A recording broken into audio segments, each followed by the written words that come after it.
My name's Firefighter Isaiah Graham. I work in North Charleston Fire Department. I work at Station 5 on A shift. And today I'm going to be reading Giraffes Can't Dance. Gerald was a tall giraffe whose neck was long and slim, but his knees were awfully crooked and his legs were rather thin. He was very good at standing still and munching shoots off trees, but when he tried to run around, he buckled at the knees. Now every year in Africa, they hold the jungle dance, where every single animal turns up to skip and prance. And this year, when the day arrived, poor Gerald felt so sad, because when it came to dancing, he was really very bad. The warthogs started to waltzing, and the rhinos rocked and rolled. The lions danced and tangoed, that was elegant and bold. The chimps all did a cha-cha with a very Latin feel, and 8 baboons then teamed up for a splendid Scottish reel. Gerald swallowed bravely as he walked towards the floor, but the lions saw him coming, and they soon began to roar. "Hey, look at clumsy Gerald," the animals all sneered.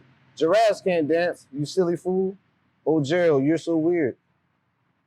Gerald simply froze up. He was rooted to the spot. "They're right," he thought. "I'm useless. Oh, I feel like such a clot."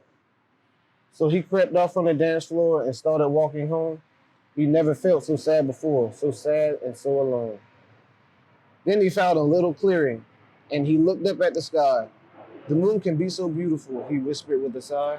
"Excuse me," coughed the cricket, who seen Gerald earlier on. "But sometimes when you're different, you just need a different song. Listen to the swaying grass and listen to the trees. To me, the sweetest music is those of the branches and the breeze." So imagine the lovely moon is playing just for you. Everything makes music if you really want it to. With that, the cricket smiled and picked up his violin. Then Gerald felt his body do the most amazing thing. His hooves started shuffling, making circles on the ground. His neck was gently swaying, and his tail was swishing around. He threw his legs out sideways, and he swung them everywhere. Then he did a backward somersault and leapt up into the air.